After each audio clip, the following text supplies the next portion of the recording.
आज आपण करूया चवळीची उसळ।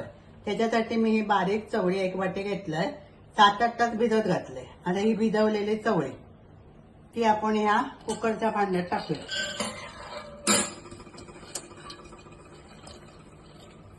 मग घालूया त्याच्यामध्ये एक मीडियम साईजचा बारीक चिरलेलो कांदो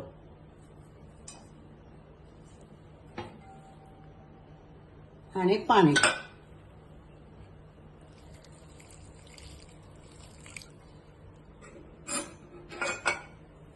जरासा मिक्स करायचा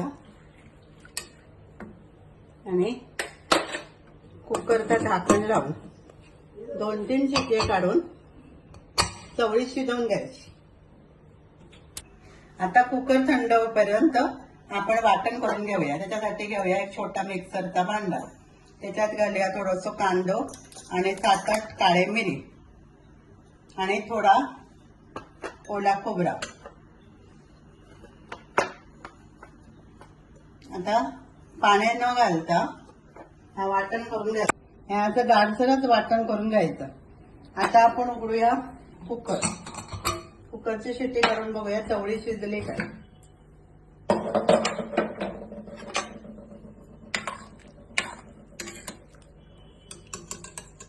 हे बघा चवळी शिजली।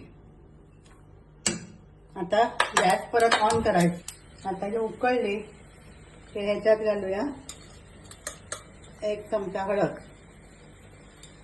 2 चमचे मालवणी मसाला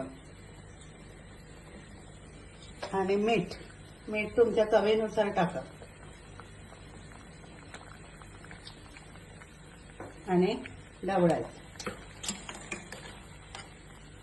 आता उसळ उकळली, आता त्याच्यात घालायचं जो वाटलेलो सुको मसाला,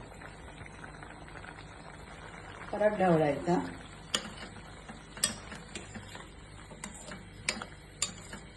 वरून घालायची चिरलेली कोथिंबीर।